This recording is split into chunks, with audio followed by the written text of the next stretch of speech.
Happy Easter, folks. Welcome back to the Food for the Faithful channel with your host, Bill Reimer. May the lament of my soul be approved in his sight. 2 Timothy 4, verses 1 and 2. I charge thee, therefore, before God and the Lord Jesus Christ, who shall judge the quick and the dead at his appearing in his kingdom. Preach the word, be instant in season, out of season.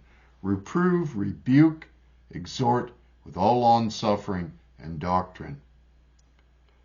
Frankly, I'm getting pretty fed up with sanctimonious evangelical pastors who recognize the sin in others while ignoring their own spiritual pride.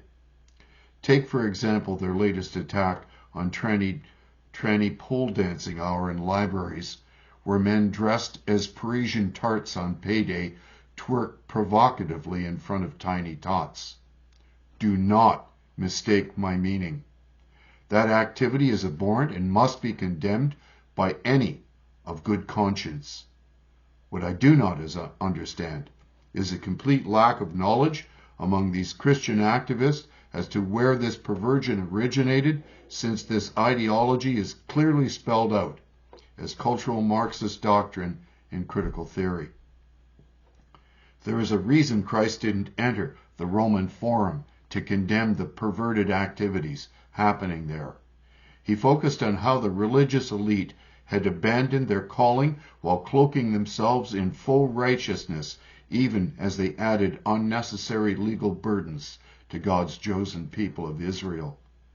There was no meat in their teaching, only moralizing, and they cooperated with Rome in breaking the covenant of the covenant with God.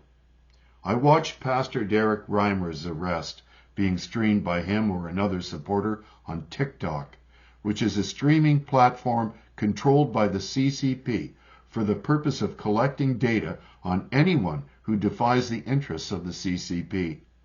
What on earth do you think renowned persecutors of Christians like the CCP will use this information for?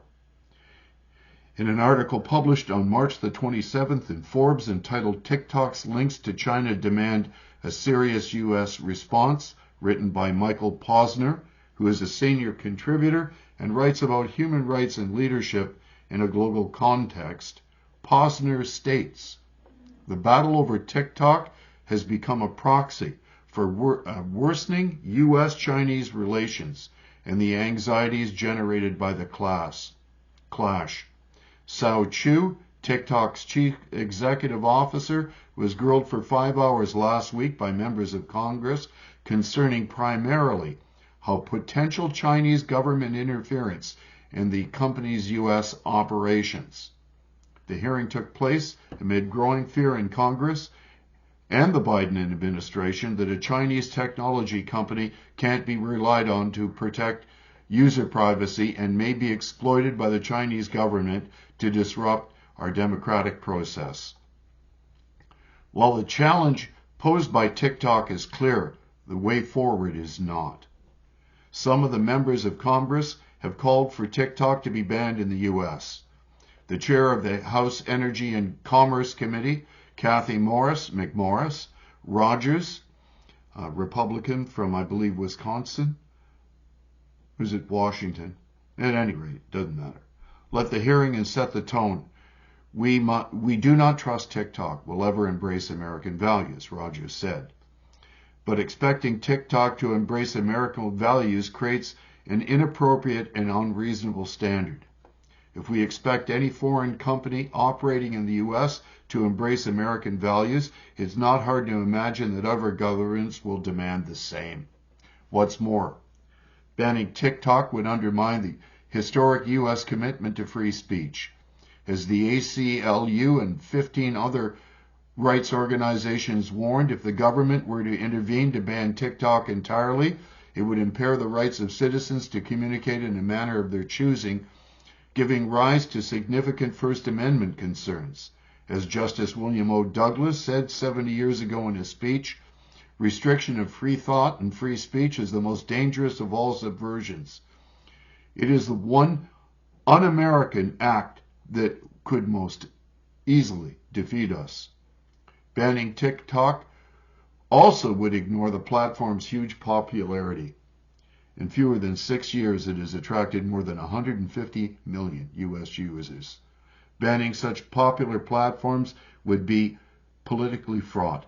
A recent Washington Post poll found that while there is considerable support for banning TikTok, especially among older Republicans, younger people strongly reject such a ban. As Commerce Secretary Gina Raimondo recently told Bloomberg News about the prospect of a ban, "The politician in me thinks you're literally going to lose every voter under 35 forever." End of quote. This speaks both to the incredible naivety of the American population, as well as the Canadian in general, as well as to the utter ignorance of the pastors involved in streaming on TikTok regarding what the CCP will do with information that they are granting them access to. It is fascinating to note on this Good Friday that cooperating with their ideological opponent is exactly what the Pharisees and Sadducees did with Rome. They failed to understand that it is impossible to use the weapons of the enemy to serve God. Repeatedly, I have offered to assist these pastors to better understand the neo-Marxist ideology behind the trans-activist movement, which is broadly associated with other forms of Marxist activism under the context of diversity, inclusiveness, and equity religion, because that's what it is. It's a religion.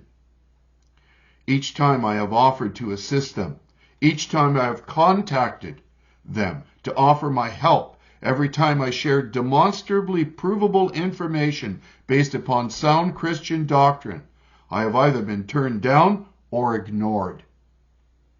How fitting that I reflect upon this betrayal of sound doctrine on this day when he who knew no sin became sin for us, that we might become the righteousness of God in him.